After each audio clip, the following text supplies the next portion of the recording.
भक्ति वो होती थी जो मीरा की होती थी, जो प्रहलाद की होती थी, जो ध्रुव की होती थी, जो हनुमान की होती थी ना, जो उद्धव की होती थी, जो राधा की थी, जो गोपियों की थी, ऐसी होती थी जिसमें समर्पण और प्रेम था।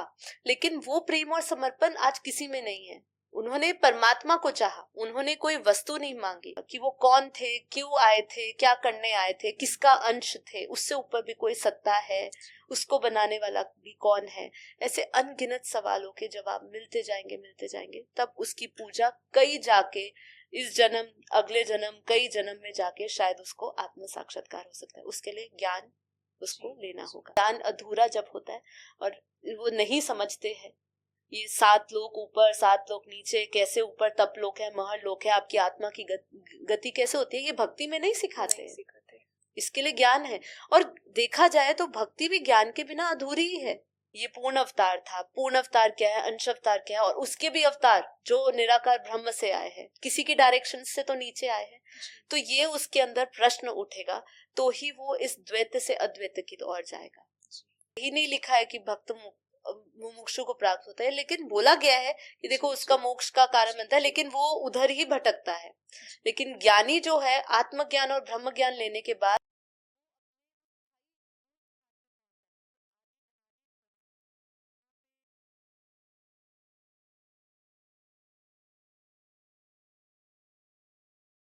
परम शांति। आप सभी का स्वागत है परम शांति मोटिवेशन एंड मेडिटेशन चैनल में। मैं साक्षी आप सभी का स्वागत करती हूँ। आज हम आए एक नए पॉडकास्ट के साथ। मेरे साथ है दीपाली बहन, जो परम शांति मराठी परिवार के यूट्यूब चैनल को चलाते हैं। तो आज हमारा जो उनके सवाल रहने हैं और मेरे जवाब रहेंगे। तो उनके चैनल के माध्यम से जो भी वो वीडियोस अपलोड करते हैं, उनमें जो भी प्रश्न आते हैं, जो प्रश्न उठते हैं भक्ति मार्ग से और ज्ञान मार्ग से संबंधित, तो आज हम उन्हीं के प्रश्नों के जवाब देने की कोशिश करेंगे। आशा करते हैं कि आज का पॉडकास्ट आपको काफी वैल्यूएबल लगे, इसीलिए आप बने रहिएगा, एंड तक पूरे पॉडकास्ट को देखिएगा। शायद ये पूरा पॉडकास्ट आपको सहायता दे आपके भक्ति मार्ग से ज्ञान मार्ग की यात्रा में, आपको प्रवेश करने में एक मार्गदर्शन मिले। तो बने रहिए, देखिए, अंत तक रहिएगा। कई सवालों के जवाब आज आपको मिलेंगे। परम शांति दीपाली बहन। परम शांति जी जी। तो हमारी भक्ति प्रेम से है या डर से है?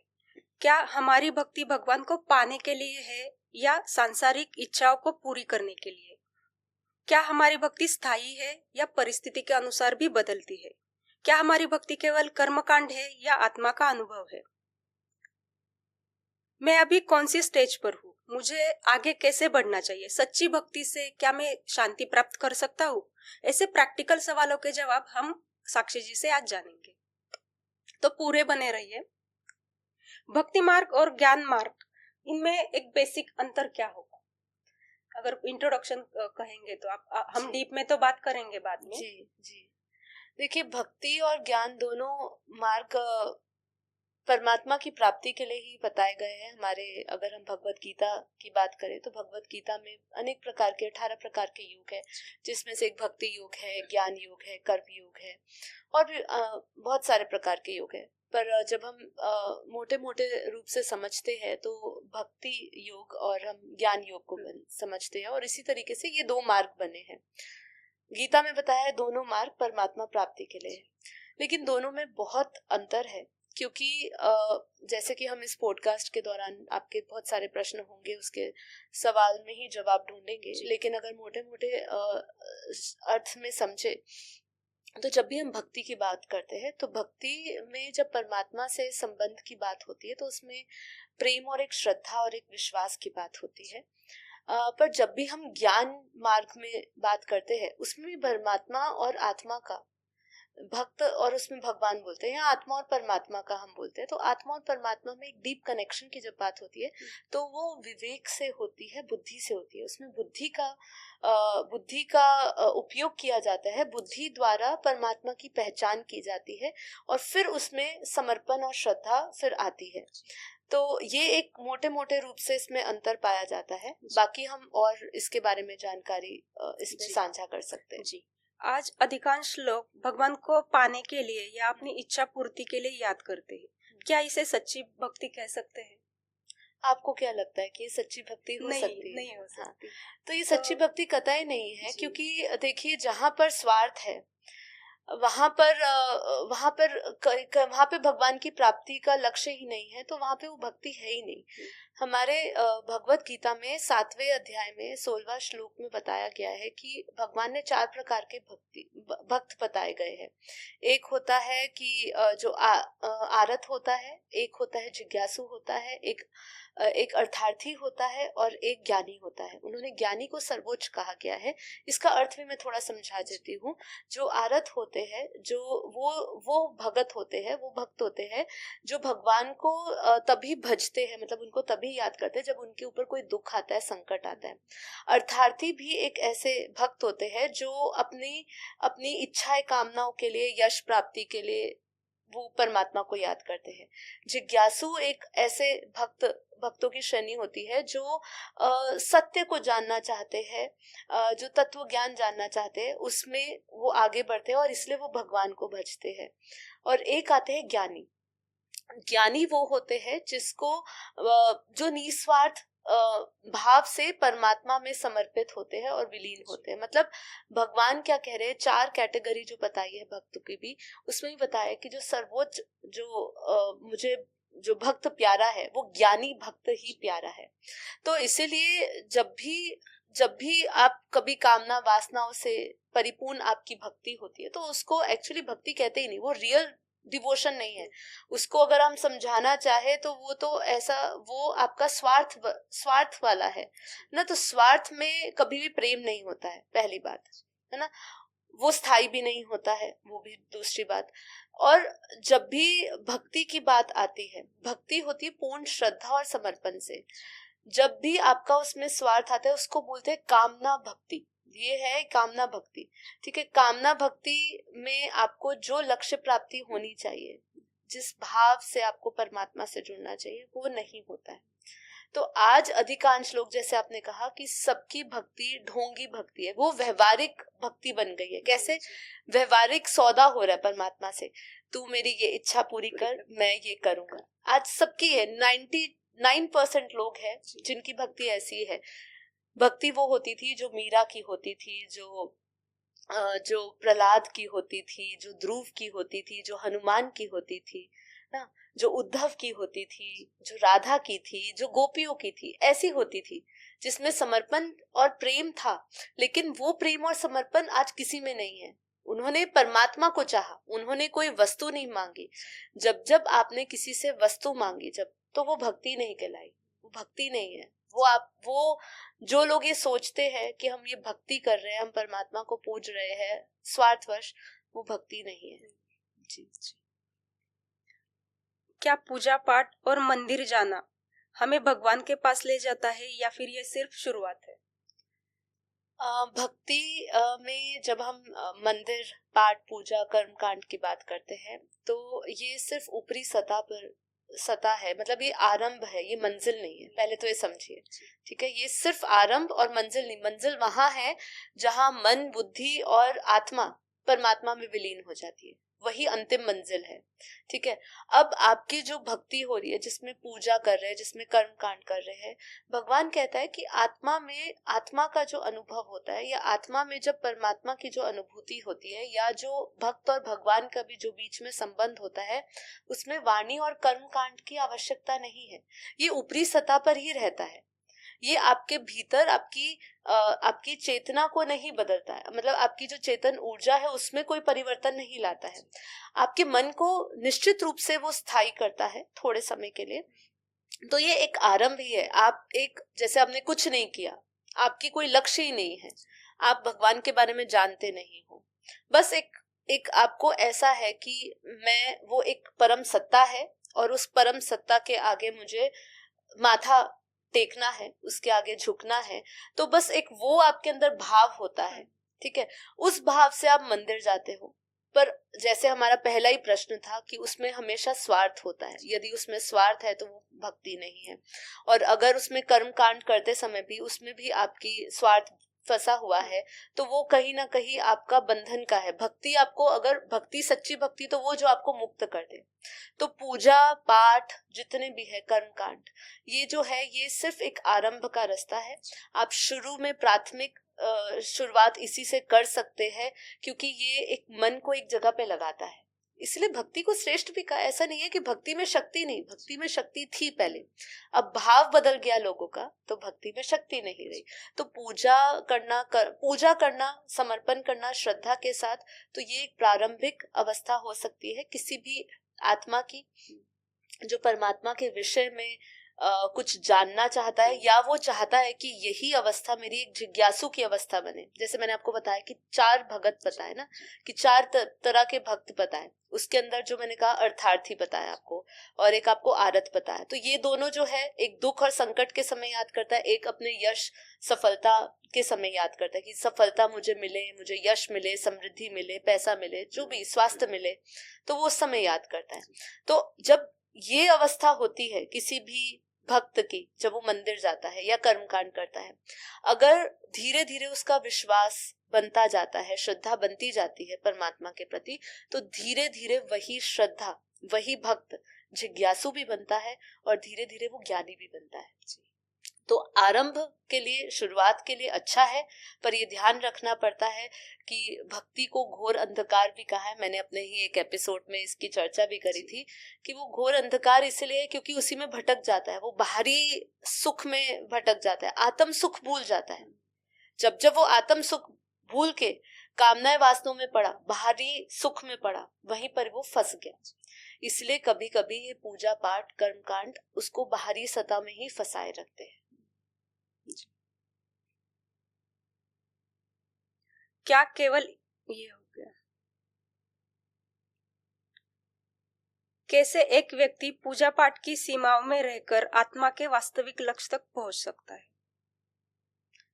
देखिए, आत्मिक लक्ष्य तक पहुंचने के लिए आपको पूजा, देखिए पूजा प्रार्थना करना, ये एक, जैसे हमने कहा, प्रारंभिक अवस्था है, शुरुआत है।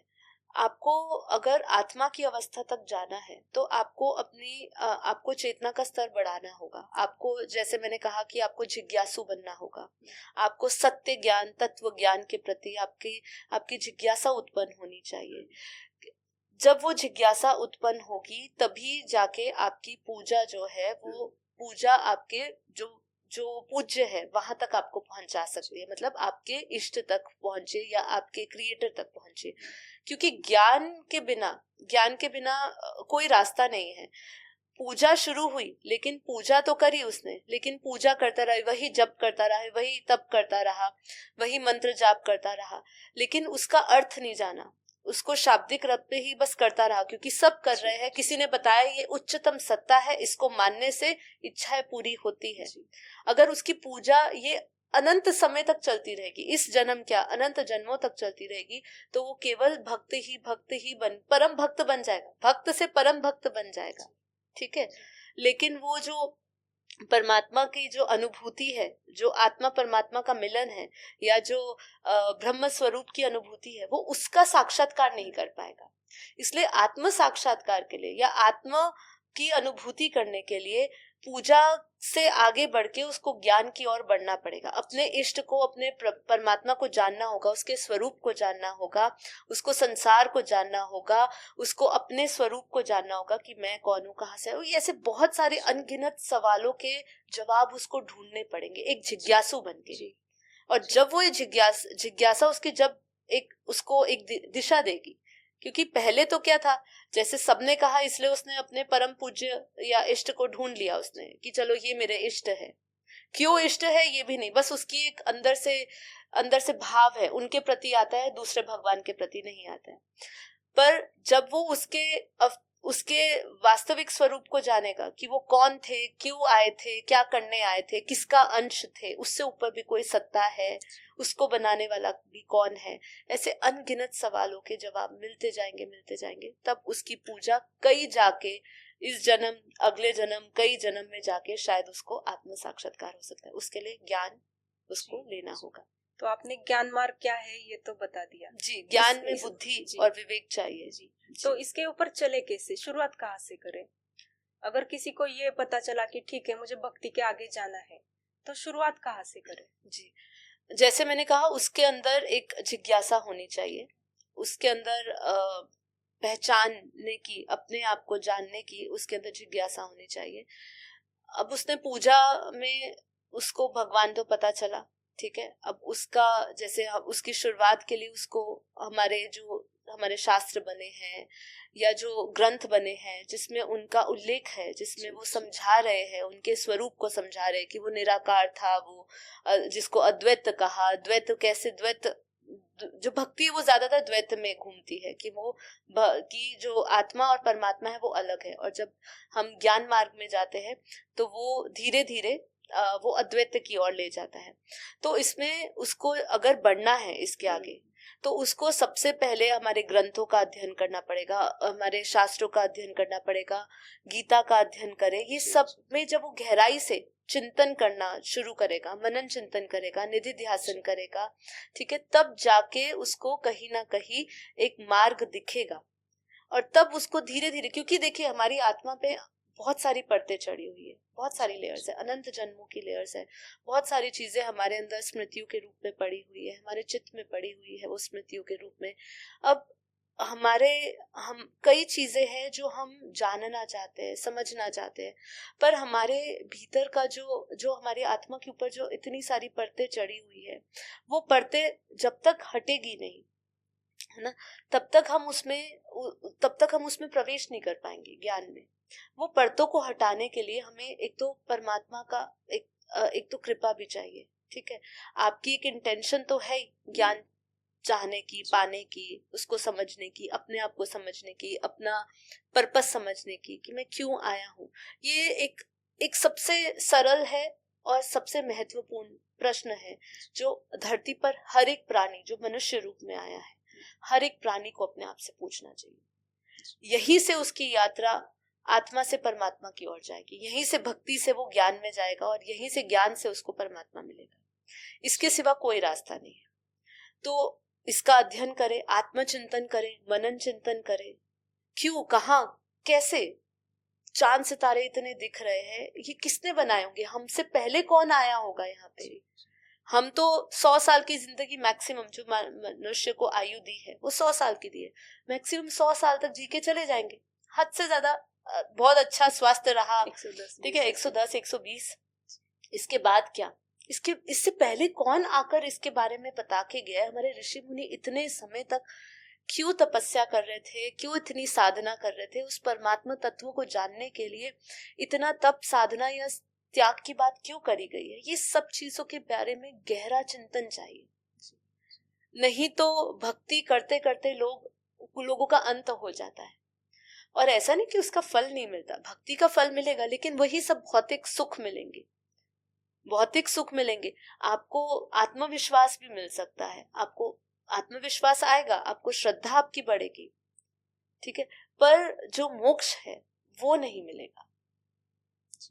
जी, अभी आपने बताया कि जैसे हमारे वेद शास्त्र पढ़ने चाहिए, तो जी। कोई भी अगर हम पुराण उठाए तो उसमें कहीं ना कहीं तो सृष्टि का जो क्रम है, सृष्टि कैसी बनी, उसका अध्याय हमेशा सारे पुराणों में होता है। बिल्कुल। लेकिन लोग क्या करते हैं कि जो लास्ट में कथाएं होती है, मतलब शिव पुराण लिया तो शिव की लीलाएं क्या है, उन्होंने कितने अवतार लिए, वो उसको ज्यादा भर देते हैं, वो सुनते हैं, क्योंकि बहुत सारे कथावाचक है वो उसी पे ही ज्यादा भर देते हैं। तो ये सृष्टि का क्रम समझना क्यों जरूरी है?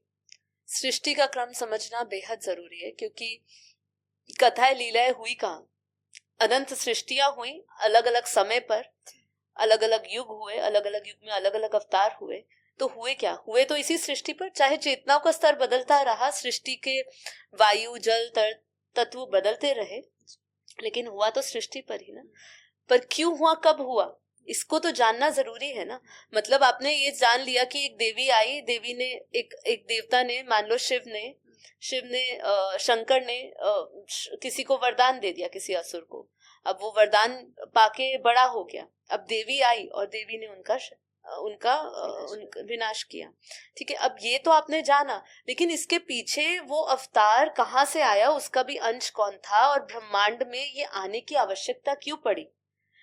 पर यहाँ ब्रह्मांड में दैवी शक्तियां भी है और दैत्य शक्तियां भी है। तो दोनों शक्तियां आई कहाँ से, ये नकारात्मक ऊर्जा आई कहाँ से? जब तक ब्रह्मांड का क्रम नहीं समझोगे, जब तक परमात्मा का भी, ये भगवान कहाँ से, भगवान अलग है, परमात्मा अलग है, ठीक है, ईश्वर अलग है, इसकी भी सत्ता को समझो, सबकी अलग अलग, इसको भी अलग अलग प्रकार में बताया गया है ना। तो उसको समझना बहुत जरूरी है, क्योंकि वो निराकार ब्रह्म ही है जिसमें से सब कुछ उत्पत्ति हुई है और अंत में सभी उसी में विलय हो जाएगा। तो उसको नहीं जाना तो अधूरा ज्ञान हमेशा आपके लिए हानिकारक है।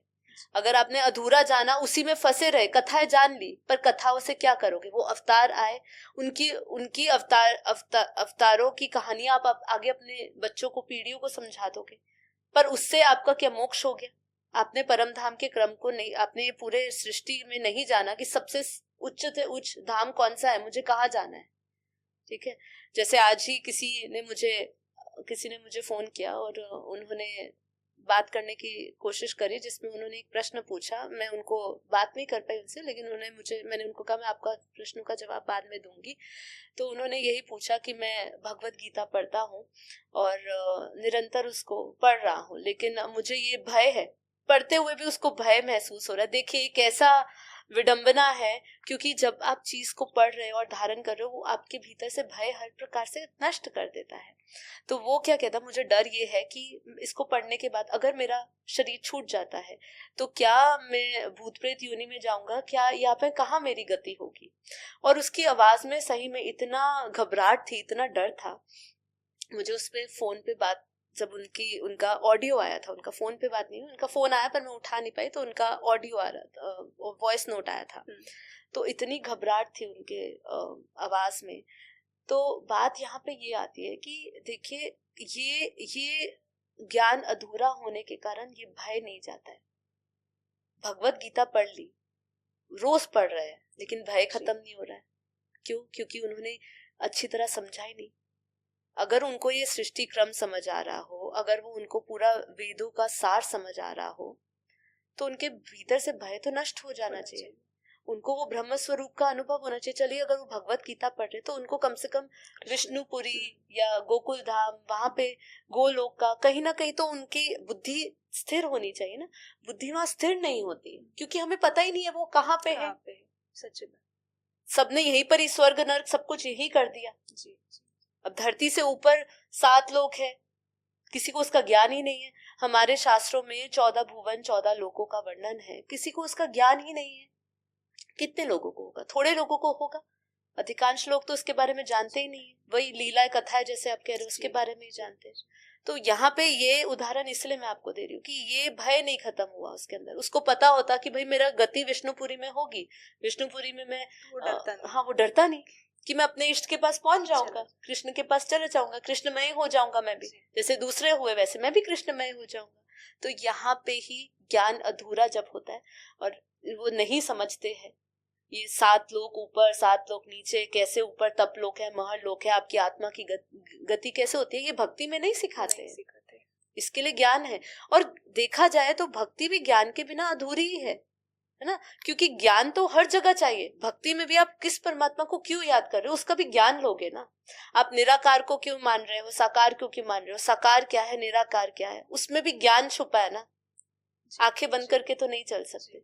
तो हर चीज में ज्ञान है। तो अधूरा ज्ञान हमेशा नुकसान ही देता है। फिर भक्ति का फल ज्ञान कहते हैं, तो भक्ति कैसी हो जिससे उसका फल ज्ञान मिले? भक्ति मार्ग में शुद्ध भावना और सच्ची भावना का क्या महत्व है? ये थोड़ा तो आपने बता दिया, अगर कुछ कहना चाहे तो। देखिए वही है, जैसे कि भक्ति का फल ज्ञान है, उसके अंदर भक्ति मैंने आपको बताई है किसके जैसी होनी चाहिए।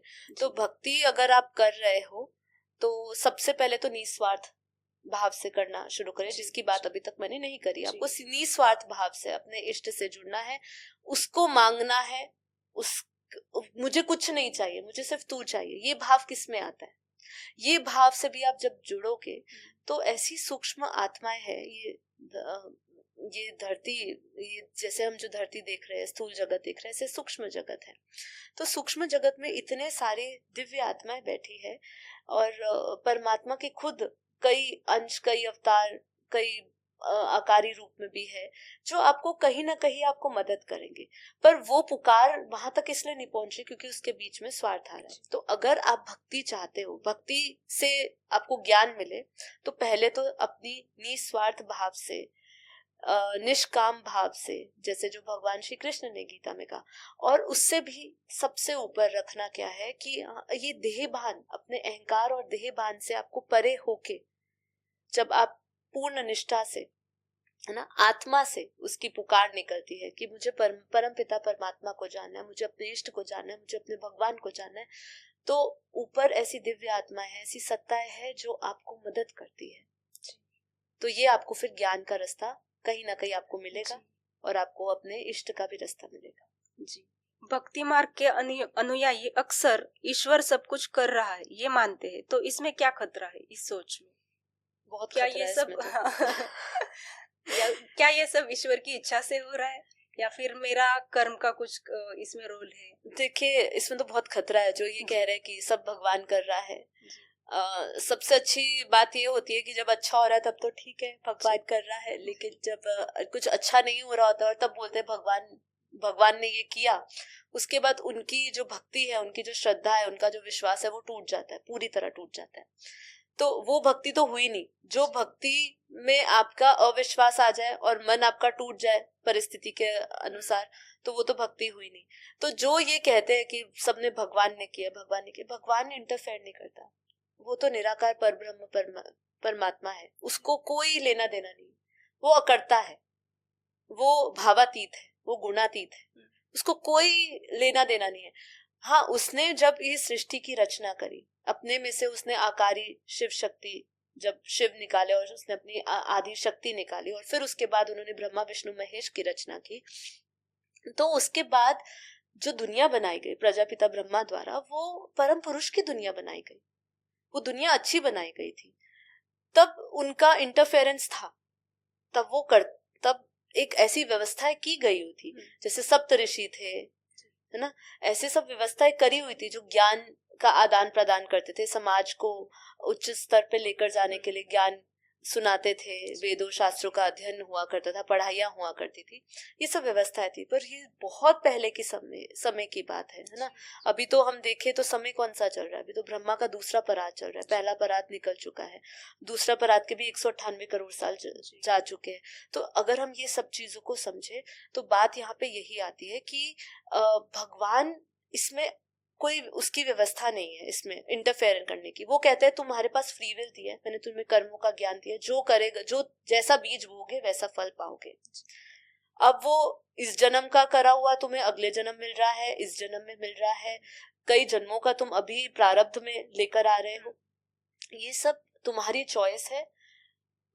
तो आपको ये जानना जरूरी है कि हम यहाँ पे कर्म चक्र से फंसे। भगवान हमारे अंदर जो भी सुख दुख आता है, भोगते हैं हम लोग, वो सिर्फ और सिर्फ भगवान की उसमें कोई रोल नहीं होता है, सिर्फ और सिर्फ हमारे कर्म ही होते हैं जो आगे आते हैं। कभी खुद के होते हैं, कभी कलेक्टिव कर्म के कारण हम उसके प्रभाव में आ जाते हैं, बहुत सारी चीजें। क्योंकि कर्मों के रहस्य को समझना, उसके गूढ़ रहस्य को समझना असंभव है, क्योंकि ये अदृश्य है, अव्यक्त है। कर्म देखा जाए तो अभी के कर्म दिख रहे हैं, आप ज्यादा इस जन्म के कर्म रिकॉर्ड कर सकते हो, रिकॉल कर सकते हो। अगर अवेयरनेस होगी, आत्मा में जागृति होगी, है ना, तो वो कम से कम देख पाएगा कि ये मैंने अच्छा किया था, ये मैंने बुरा किया था। लेकिन बाकी जितने भी पुराने कर्म है, पुराने जन्मों के, तो अव्यक्त है ना, देखा जाए तो, इसीलिए वो दिखते नहीं है। और वो दिखते नहीं है तो इसीलिए वो सोचते हैं कि भगवान ने किया। तो इसमें बहुत खतरा है। अपने आप पर भरोसा करिए। आप ये जानिए कि आप जो सर्वशक्तिमान है उसकी आप क्रिएशन हो, आप उसका अंश हो, तो आप भी मास्टर सर्वशक्तिमान हो। लेकिन आपको फ्री विल दी है। जब आप धरती पर आते हो तो जैसे भगवान को कर्म के नियम, जब वो स्थूल साकार रूप में आते हैं तो भगवान को कर्म के नियम लगते हैं, वैसे ही मनुष्य को भी लगते हैं। आत्मा, ब्रह्मांड और परमात्मा, इनको समझने के लिए पूजा पाठ से आगे क्या कदम जरूरी है? पूजा पाठ और ब्रह्मांड के रहस्य समझने के बीच संतुलन कैसे साधे? अच्छा, ये हो गया। हाँ, ये तो हमने जैसे अभी आपसे बात करी है कि ब्रह्मांडों के रहस्य को पूजा से नहीं, ज्ञान से ही प्राप्त होता है, और उसके हमने डिफरेंट स्तर भी समझे हैं। क्या ज्ञान मार्ग हर किसी के लिए संभव है? क्या इसकी कोई बाधाएं हो सकती है? ज्ञान मार्ग उस सभी आत्माओं के लिए संभव है जो अपने आप में जिज्ञासा रख रही है मैं कौन हूँ जानने की, सभी आत्माओं के लिए, क्योंकि सबके पास ये विवेक और बुद्धि दी है परमात्मा ने। लेकिन जब जब आत्मा ने वो बुद्धि को संबंधों में बांध दिया, देह में बांध दिया, देह बुद्धि बना दी उसको, तब तक वो व्यक्ति जो है वो उसके लिए ज्ञान मार्ग संभव नहीं है। उसको कामनाएं, वासनाएं, इच्छा है, ये सब चीजों को उसको परित्याग करना पड़ता है। ठीक है, ये सबका त्याग करने के पश्चात उसको ज्ञान मिलता है। इसलिए भगवान श्री कृष्ण क्या कहते हैं कि तू देह और देह के सर्व संबंध भूलकर मुझ परमात्मा को याद कर कैसे आत्मस्वरूप बन। तो ये जो देह और देह के सर्व संबंधों को भूलने की बात है, ये ही सबसे बड़ी बात है, यही बाधा है। अगर ये बाधा आपने क्रॉस कर ली, मतलब आपने जान लिया कि सब कुछ कर्म है, सब कुछ मेरे यहाँ पे कनेक्शंस कर्म के कारण है और ये सब मैं चुकता करने आया हूँ, ये आपने संकल्प ले लिया, ये आपने जान लिया, बस उसी क्षण आपकी जागृति हुई और उसी क्षण आप देह बुद्धि से परमात्मा बुद्धि हो जाओगे। उसी समय आपको ज्ञान मिलेगा, कोई ना कोई आपको ऐसा रास्ता मिलेगा जहां से आपको ज्ञान मिले। जो आप पहले कथाएं भी पढ़ते थे या जो आप पहले ग्रंथ भी पढ़ रहे होगे, उसके अंदर भी आपको जो उसकी परिकाष्ठा तक पहुंचने का जो है वो आपको परमात्मा से शक्ति मिलेगी, वो कृपा मिलेगी। तो ये तभी पॉसिबल है। अगर कोई आत्मा राम को या कृष्ण को मानती है तो वो तो सगुण रूप हो गया, तो सगुण से निर्गुण की ओर कैसे यात्रा करे? हाँ, ये हमारे वेदांत में जैसे बताया गया है, द्वैत से अद्वैत की ओर की यात्रा। तो ये यात्रा तभी संभव है, जैसे राम के भी कौन हुए, जैसे राम जो थे वो 14 कला के थे, उनमें जो शक्ति थी 14 कला की थी। जो कृष्ण थे वो 16 कला संपूर्ण थे। तो ये 14 कला 16 कला ये संपूर्ण, ये रहस्य को भी जानना पड़ेगा कि वो 14 कला ही पावर कौन क्या लेकर आए, वो किसका रूप थे।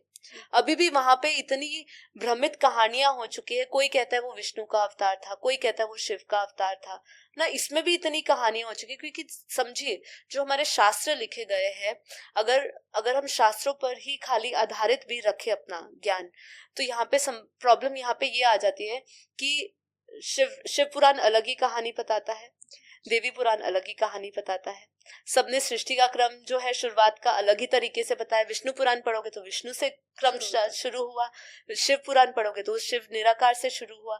तो यहाँ पे भी इतनी सारी कहानियां हुई, क्योंकि ये आदि काल में लिखी गई है ना। अगर ब्रह्मा के पहले पराद में लिखी होगी, और अगर आप सोचिए इतना समय बीत चुका है, अब उस समय के अनुसार आप देखिए, तो जिसने वो सुना और जिसने जो इंटरप्रेट किया, उसको भक्ति रस पसंद है तो उसने भक्ति रस की कहानियां जोड़ दी, उसको ज्ञान रस पसंद है तो उसने ज्ञान की बातें लिख दी, तो द्वैत से अद्वैत की बात लिख दी, जैसे हमारे आदि शंकराचार्य जी ने लिखी। ठीक है, उन्होंने द्वैत से अद्वैत का रास्ता बताया, है ना। तो ये अगर इस मार्ग तक जाना है, जैसे जो राम और कृष्ण को मानते हैं, उनको भी ये समझना पड़ेगा ये अंश अवतार थे, ये पूर्ण अवतार था। पूर्ण अवतार क्या है, अंश अवतार क्या है, और उसके भी अवतार जो निराकार ब्रह्म से आए हैं, किसी की डायरेक्शन से तो नीचे आए हैं। तो ये उसके अंदर प्रश्न उठेगा, तो ही वो इस द्वैत से अद्वैत की ओर जाएगा। क्योंकि अभी तो आपने सगुण और निर्गुण, क्योंकि परमात्मा के सगुण निर्गुण दोनों रूप है, ऐसे हमारी आत्मा के भी है, निराकारी आकारी साकारी रूप है। तो ये सब चीजों को समझना होगा, जब वो समझेगा तो अपने आप वो द्वैत से अद्वैत की ओर जाएगा। लेकिन ये कैसे समझे कि निराकारी रूप, मतलब कहाँ से शुरू करें? क्योंकि अब भगवद गीता पढ़े तो उसमें निराकारी का ऐसे परमधाम जा सकते हैं ऐसे बताया, लेकिन वहां तक जाए कैसे? वहां तक जाने का ही रास्ता यही है ना कि ज्ञान ही है। इससे ही उसको पता चलेगा कि भाई वो निराकारी ही पूर्ण अवस्था है। बाकी जो अवस्था है, जो सगुण अवस्था, सगुण देखिए इसमें भी प्रकृति के हम 3 गुणों को जब समझते हैं, सत्व गुण, रजस गुण, तमस गुण, तो जब तक हम विष्णुपुरी तक या शिवपुरी तक की बात करते हैं तब तक ये तीनों गुण होते हैं। जब हम परम धाम की बात करते हैं वही निर्गुण है। तो उसमें समझना ये है कि अगर आपको उस निर्गुण गुणातीत अवस्था में जाना है, इंद्रियातीत मतलब इंद्रियों से भी परे, है ना, अति इंद्रिय मतलब इंद्रियों से परे भी एक अति इंद्रिय में अगर आपने प्रवेश करना है, या आपको निर्विकार निसंग की अवस्था में जाना है, जहाँ पे आप किसी के संग में नहीं हो, आप निर्विकार हो एकदम, वो निर्विकार की अवस्था, वो परम धाम की अवस्था, वो तभी अगर उसके अंदर ये ज्ञान है या वो समझता है, ब्रह्म की विभूतियों को समझता है। ये ब्रह्म की विभूति है, मतलब ये उनके गुण है ना, कि वो परम प्रकाश है, वो निराकार है, निर्विकार है, जितने भी उनके गुण बताए गए हैं, जब वो इन गुणों को समझेगा तब उनको वो याद करेगा।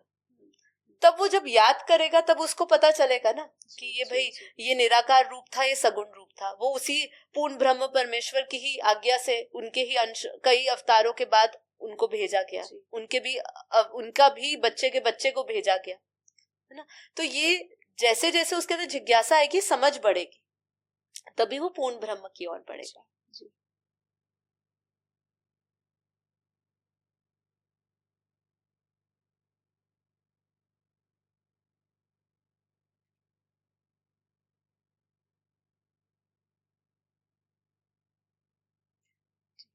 प्रेम वास्तव में क्या है? भावना है, आकर्षण है या आत्मा की स्थिति? क्योंकि हम भक्ति में भी प्रेम करते हैं, जिसकी सच्ची भक्ति है वो भगवान से प्रेम करता है। और अगर ज्ञान योग भी देखें तो हम ज्ञान में भी कहते हैं कि प्यार ही पावर है। तो दोनों प्रेम में अंतर क्या है? दोनों प्रेम को अगर समझे तो वही हो जाता है कि जो भक्त का जो प्रेम होता है, जो वो प्रेम जो होता है, जैसे हमने अभी समझा, उसमें निष्काम भाव नहीं आता है।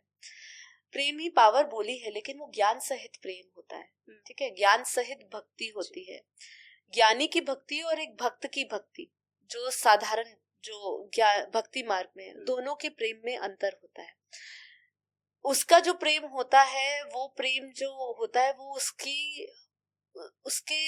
उसके अंतःकरण जो होता है, उसके अंतःकरण में जो मन बुद्धि अहंकार संस्कार होते हैं जो हमारे भीतर, वो उसके शुद्ध होते हैं एकदम।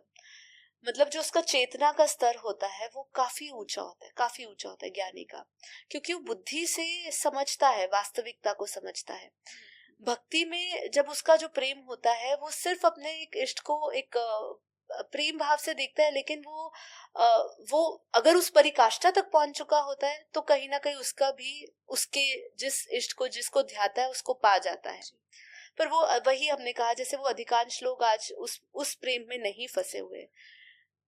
प्रेम में भावातीत भी होता है, जब परमात्मा से हम बिना किसी भाव, बिना मतलब एक प्रेम है, वो प्रेम है, लेकिन उसमें भी कोई ऐसा भाव छुपा नहीं है कि जो आपको बांधता हो। प्रेम जो है, जो भक्ति मार्ग का जो प्रेम दिखाते हैं, वो कहीं ना कहीं बंध जाता है, वो ईश्वरीय प्रेम में बंध जाता है। लेकिन जो ज्ञान मार्ग का होता है, वो आपको सोहम, मतलब जैसा वो वैसा हम, वैसी अवस्था को वो प्राप्त करवाता है।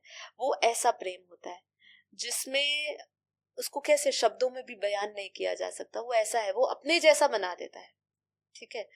और उसके अंदर वो बंधता नहीं है, कहीं बांधता नहीं है। वो कहता है वो तुम उससे के ही स्वरूप में हो जाते हो, ठीक है। तो दोनों एक जैसे भी होते हैं, एक जैसे तब होते हैं जब वो भक्ति की परिकाष्ठा पर होता है। जैसे मीरा का हुआ, मीरा कैसी थी, उनको वो प्रेममयी हो गई थी, कृष्णमयी हो गई थी, तो वो उसी में विलीन हो गई। पर आज के युग की, आज की भक्ति की बात कर रही हूँ, तो ये बात मेरी आप समझ पाएंगे कि दोनों प्रेम में अलग अंतर होता है। लेकिन अगर वो मीरा जैसी भक्ति है तो फिर उसमें भी अंतर नहीं रहता है ज्यादा, क्योंकि वो उसको समा जाती है, उसमें विलीन हो जाता है।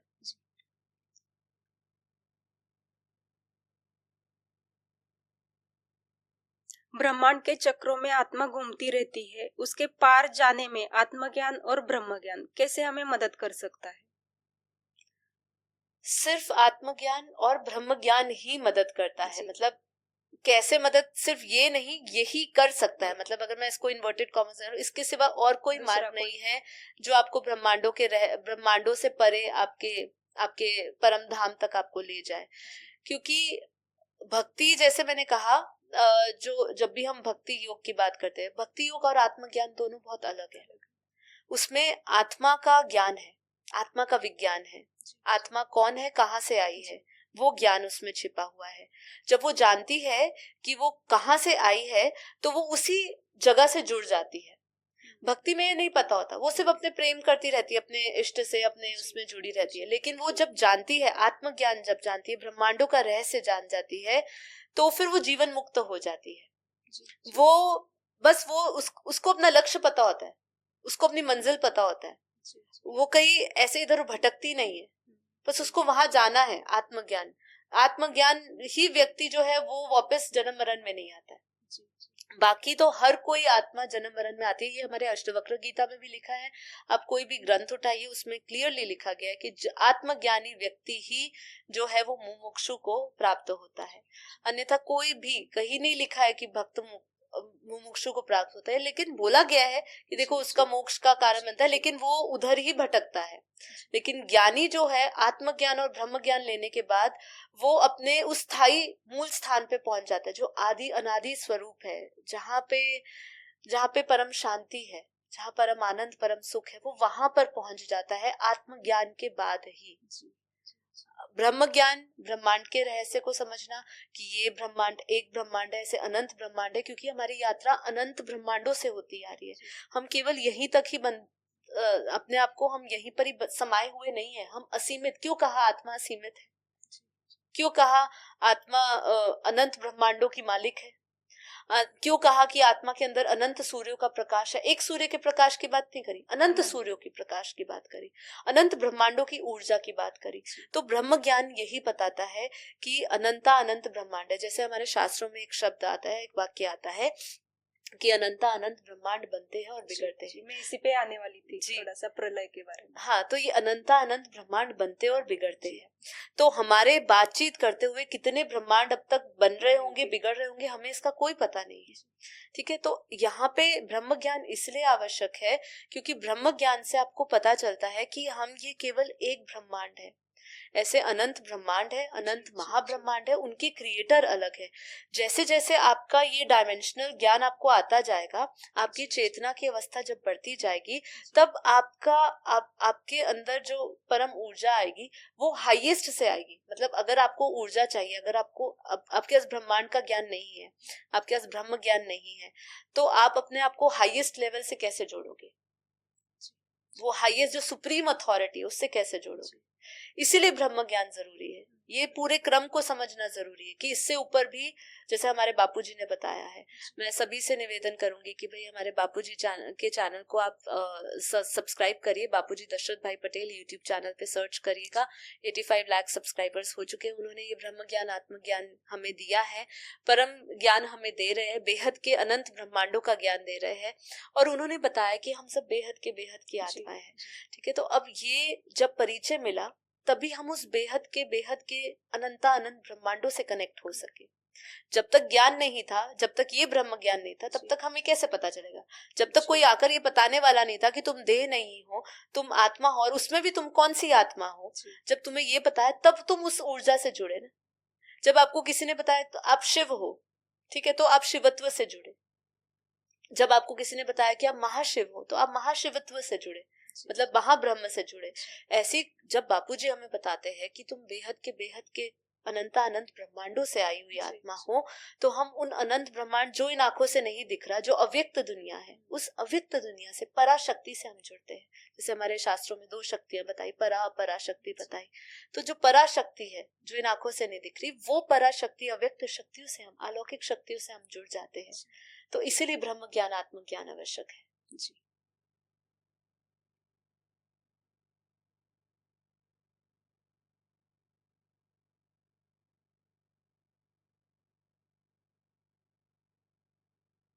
जी हो गए वैसे।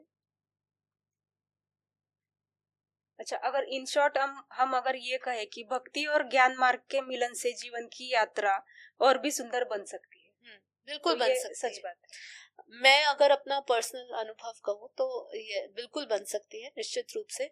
पर जैसे हमारे बापूजी जो ज्ञान दे रहे हैं उसमें जैसे 4 सब्जेक्ट्स बताए, ज्ञान योग सेवा धारणा। जब तक हम छोटे थे तो हम भी भक्ति करते थे, हम भी जैसे हमारे माता पिता जहाँ पे चल रहे हैं, जिस देवी को पूज रहे हैं, जहाँ उनकी धारणाएं हैं, वहीं पर ही हम भी उनको ही आराध्य मान के हमारी भी धारणाएं वही होती थी। पर जब जीवन में ज्ञान उतरा तो मैं ये कह सकती हूँ कि ये ज्ञान और भक्ति जब दोनों जुड़ जाते हैं तो वो आपके जीवन को सुंदर और कैसे बना देते हैं, आपकी इस यात्रा को और सुंदर कैसे बना देते हैं। ऐसा होता है कि जब मैं अपने निजी अनुभव से करूँ कि जब मुझे ज्ञान मिला, उससे पहले भी हम भगवान को याद कर रहे थे। उससे पहले जो हमारे माता पिता ने या हमारी जितनी भी जनरेशन पहले की हुई, उन्होंने जो जो सिखाया, जहाँ जहाँ मान्यता हुई, वैसे वैसे हमने कर्मकांड भी करे, वैसे वैसे हमने रिचुअल्स भी करे, नवरात्रि आई तो वो किया हमने, दिवाली आई तो उस हिसाब से किया। पर जैसी ज्ञान जीवन में आया तो समझ आया, जब समझ आया तो विश्वास और बढ़ा। यहाँ पे भी भगवान ही है, यहाँ पे भी परम सत्ता से ही जुड़ रहे हो।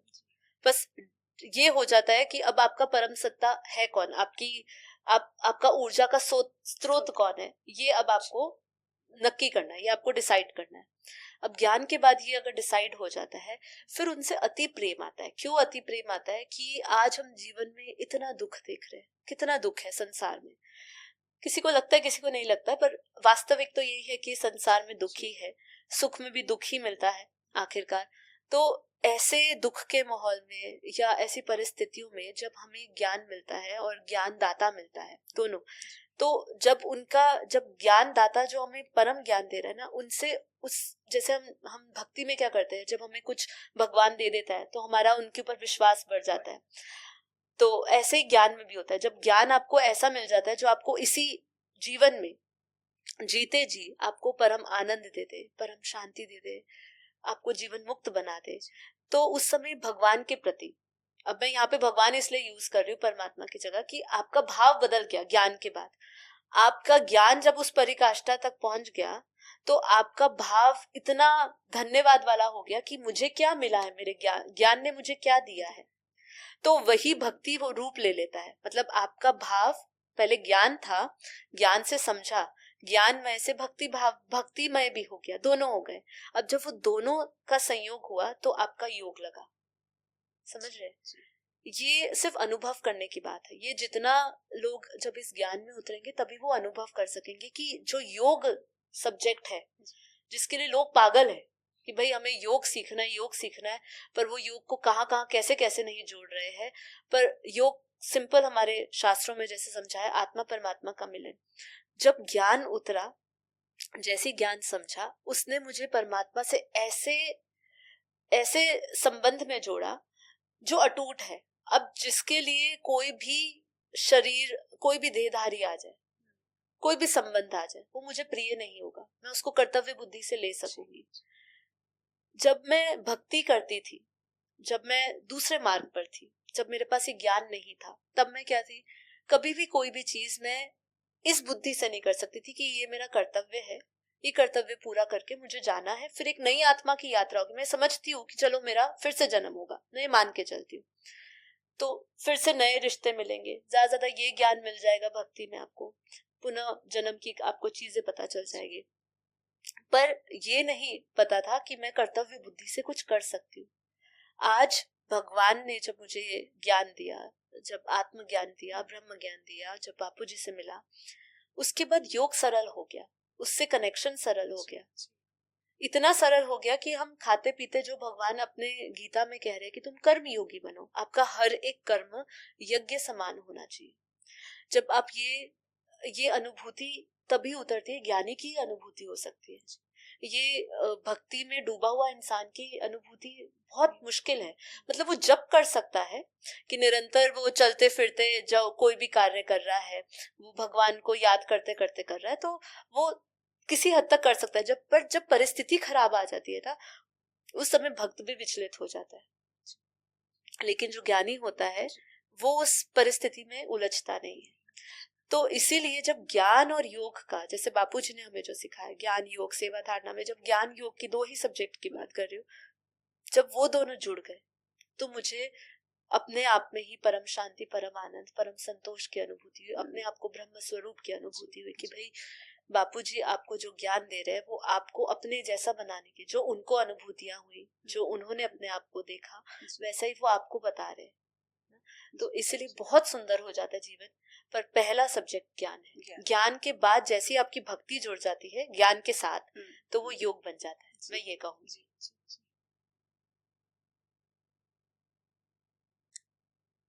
अब सारे सवालों के जवाब तो आपने बहुत अच्छे से दिए हैं। बस लास्ट में एक सवाल है कि बापूजी ने अभी जो परिवर्तन का ज्ञान दिया है जी, तो उसको प्राप्त करने के लिए, उसकी राह पे चलने के लिए आत्मा को क्या करना चाहिए? परिवर्तन की परिवर्तन की राह पर चलना है तो किसका ज्ञान चाहिए होगा? परिवर्तन का ज्ञान चाहिए होगा। सब कुछ परिवर्तनशील है, जो भी हम धरती पर देख रहे हैं, ठीक है। सबसे पहले तो जो व्यक्ति इतने दुखों में उलझा हुआ है, उसको पहले तो उसको जानना पड़ेगा कि भाई ये जो इतना भी संसार है, पहले तो संसार के वास्तविक स्वरूप को जाने, जो साधारण है। मैं जो असाधारण आत्माएं हैं, जो स्पिरिचुअली काफी इवॉल्व हो चुकी है, जो आत्मज्ञान जैसे शब्दों को समझती है, आत्म साक्षात्कार को समझती है, उनके लिए नहीं कह रही मैं। आम इंसान जो परिवर्तन की ओर बढ़ना चाहता है, तो सबसे पहले वो इस संसार की वास्तविकता को समझे, इस समय को समझे। ये समय कौन सा चल रहा है? समय को समझना इसलिए जरूरी है क्योंकि समय ही उनको ये बताएगा कि अब समय किसी के पास ज्यादा नहीं है, ना धरती के पास, ना मानवता के पास। जब वो ये समझ जाएगा तो वो सोचेगा कि अगर ये मानवता खत्म होती है तो उसका अंत कैसा होगा। अंत इतना भयानक होने वाला है या कोई ऐसी कोई दिव्य सत्ता कुछ परिवर्तन का कार्य कर सकती है। मतलब ये जो उसके अंदर चिंतन चले तो व्यक्ति परिवर्तन की ओर मुड़े। जब तक उसको यहाँ पे सब कुछ अच्छा लग रहा है ना, यहाँ संसार में सुख दुख दोनों भोग रहा है, सुख में सुखी हो रहा है, दुख में दुखी हो रहा है, लेकिन इससे ज्यादा उसको कुछ नहीं चाहिए ना, तो वो इंसान परिवर्तन क्या करेगा? उसको अंदर से आवाज उठनी चाहिए ना कि मेरे अंदर परिवर्तन की आवश्यकता है, संसार में परिवर्तन की आवश्यकता है। अब जैसे हम देख रहे हैं कि पोल्यूशन कंट्रोल नहीं हो रहा है, तो सरकार अपने नियम डालती है, वो परिवर्तन करना चाहती है, वो प्रकृति को परिवर्तन करना चाहती है, मतलब उसमें नियंत्रण डालना चाहती है, तो वो करती है ऐसा। तो ऐसे ही जब तक व्यक्ति अपने भीतर ये नहीं देखेगा कि मेरे भीतर इतने नेगेटिव इमोशंस है, उन नेगेटिविटी का कारण क्या है, उस कारण को मैं समझूं, उसका निवारण की ओर जाऊं, जब तक वो अपने भीतर का परिवर्तन नहीं सोचेगा तब तक वो पूरे संसार में कभी परिवर्तन के बारे में नहीं सोचेगा। क्योंकि बापूजी जो परिवर्तन कह रहे हैं वो तो बहुत ऊंचा लक्ष्य है, उसके लिए तो सिर्फ 33 कोटि देवी देवता है, 9 लाख आत्माएं, जो आत्माएं है वही सहयोग दे सकती है, जो पहले से ही चेतना के उस स्तर पर पहुंच चुकी है, जो अपने आध्यात्मिक यात्रा का काफी हिस्सा जी चुकी है, जो वही आत्माएं बापूजी के लक्ष्य से जुड़ सकती है। तो जो बापूजी के लक्ष्य से भी जुड़ना चाहता है, पहले तो वो अपने आप में परिवर्तन और ये संसार में परिवर्तन किस तरीके लाए, ऐसी ऊर्जा को ढूंढे, ऐसे ज्ञान को ढूंढे। जब वो स्रोत धीरे धीरे उसको मिलेगा तब उसको पता चलेगा कि परिवर्तन तो केवल उसके शरीर का, मन का, बुद्धि का नहीं होने वाला है, ये पूरे ऊर्जा का और पूरे ब्रह्मांडीय का होने वाला है। तो वो फिर विस्तार से समझेगा, क्योंकि परिवर्तन छोटा सब्जेक्ट नहीं, बहुत बड़ा। आज अगर आप परिवर्तन पे मुझे बात करने के लिए कहोगे तो मैं घंटों बोल सकती हूँ। परिवर्तन इतना बड़ा सब्जेक्ट है। तो हम बचपन से ही परिवर्तन देखते आ रहे हैं, समय का परिवर्तन देख रहे हैं, शरीर का परिवर्तन देख रहे हैं, मन का परिवर्तन देख रहे हैं, चेतना का परिवर्तन देख रहे हैं। तो बापूजी के परिवर्तन के ज्ञान को अगर समझना है तो इस वीडियो के माध्यम से जो आप सुन रहे हैं, और अगर उनको कहीं पर भी ऐसा मोटिवेशन मिल रहा है कि ये ज्ञान से हम कुछ परिवर्तन में सहयोग दे सकते हैं, तो सबसे पहले तो हमारे बापूजी के ज्ञान को सुनिए। शुरुआत के लिए तो बहुत सारी चीजें हमने बात करी कि भाई आपका कहीं ना कहीं स्पिरिचुअल यात्रा शुरू होने के लिए बहुत सारी चीजें आपने करी हो चुकी होगी, ऐसा मान के चलते हैं।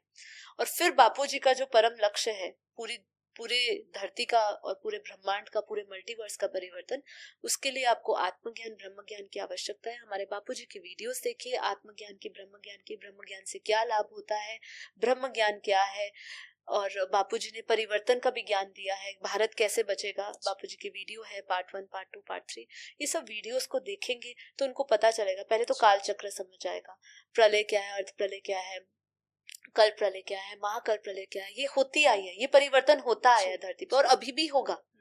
अब परिवर्तन आपको अच्छा सुखदायी चाहिए या दुखदायी चाहिए, क्योंकि न्यूक्लियर बॉम्ब्स रेडी पड़े, कभी भी लड़ाई हो सकती है, कभी भी सिविल वॉर हो सकती है, कभी भी थर्ड वर्ल्ड वॉर हो सकती है, कभी भी आपके ऊपर किसी भी प्रकार का एलियन अटैक्स भी हो सकते हैं, जिसका अभी खतरा बता रहे हैं कि एलियन शिप नजदीक आ रही है, बहुत सारी चीजें। तो परिवर्तन तो निश्चित है, पर उस परिवर्तन में अगर आपको सकारात्मक रूप से सहभागी बनना है तो आपको बापूजी का ज्ञान और परम शांति योग, जो परम शांति मंत्र बापूजी ने सिखाया कि अंत में ये समय आएगा। अंत मतलब अब मैं अंत नहीं कहूंगी, अब तो अंत का भी अंत चल ही रहा है अभी, और इससे ज्यादा क्या देखना है मानवता को? देखने को तो और भी इससे बुरा समय देख सकता है, वो चाहे तो, उसको चॉइस करनी है, अगर वो चाहता है तो देखे और इसको, पर परम शांति के वाइब्रेशंस फैलाए। बापूजी का आत्म स्वरूप का योग सीखे, कैसे आत्म स्वरूप बन सकते हैं, कैसे आत्मा में स्थित हो सकते हैं। यहाँ पे केवल मन को नियंत्रण करने की बात नहीं हो रही, मन तो नियंत्रण हो ही जाता है, मतलब ये एक प्रारंभिक अवस्था है योग में भी उतरने की। तो वो करते करते जब आत्म स्वरूप में होगा और परम शांति के वाइब्रेशंस फैलाएगा, तो परम शांति की तरंगों से कैसे सकारात्मक वो परिवर्तन आ सकता है धरती पर, प्रकृति शुद्ध हो सकती है, मानवता बच सकती है। मानवता बचना मतलब परिवर्तन होगा, पूरी तरह से परिवर्तन होगा। जैसे हम युग परिवर्तन देखते हैं, सतयुग, कलयुग के बाद सतयुग आता है, लेकिन अभी बापूजी कह रहे हैं कि ये जो है अभी साइकिल का परिवर्तन है, युग परिवर्तन नहीं है, ये पूरा मल्टीवर्स का परिवर्तन है। तो ये महापरिवर्तन है। तो परिवर्तन के ज्ञान को सुनना है तो हमारे साथ जुड़े रहिए। हमारा डेली लाइव मेडिटेशन भी होते हैं, जिसमें हम सुबह रोज ऐसी कुछ चर्चा करते हैं जो आपको आत्मज्ञान ब्रह्म ज्ञान की ओर ले जाए, जो आपकी चेतना के स्तर को बढ़ाए, आपके अंदर जागृति पैदा करे। तो आप हमारे साथ जुड़ सकते हैं लाइव डेली मॉर्निंग में 5:30 से 6:30, जिसमें हम योग भी कराते हैं। आप मेडिटेशन फ्री ऑफ कॉस्ट सीख सकते हैं। ये मेडिटेशन नहीं कहूंगी मैं, भारत का सबसे प्राचीन परम शांति योग कहूंगी। तो आप इससे जुड़ सकते हैं। और आपके कोई प्रश्न है तो आप बताइए। नहीं, सवाल आपने बहुत अच्छे से समझाया, आपका बहुत बहुत धन्यवाद। जी धन्यवाद जी। यदि आपको ये वीडियो पसंद आई हो तो जरूर लाइक करिएगा, शेयर करिए, कमेंट करिए। और यदि आपके भी ऐसे कोई प्रश्न हो तो आप इस वीडियो के नीचे अपने प्रश्नों को डाल सकते हैं। हम आपके प्रश्नों को एक नए पॉडकास्ट के माध्यम से लेकर आएंगे, उनके जवाब लेकर आएंगे। तो बस बने रहिए हमारे साथ, हमारे इस चैनल को सब्सक्राइब कर लीजिए डेली लाइव मेडिटेशन जुड़ने के लिए। तो आप सभी का धन्यवाद। आप सभी का दिन शुभ रहे और परम प्रकाश और परम शांति से भरा है। आपका धन्यवाद। परम शांति, परम शांति। बेहद की परम शांति सोचो, बोलो परम शांति। Join us daily for our morning live meditation, Monday to Saturday, 5:30 to 6:30 a.m. Join us daily for live meditation, 10 p.m. to 11 p.m. on YouTube Live. Subscribe now. Website www.paramshanti.org. Email us anant@paramshanti.org. Like, share, subscribe. Join today. बेहद की परम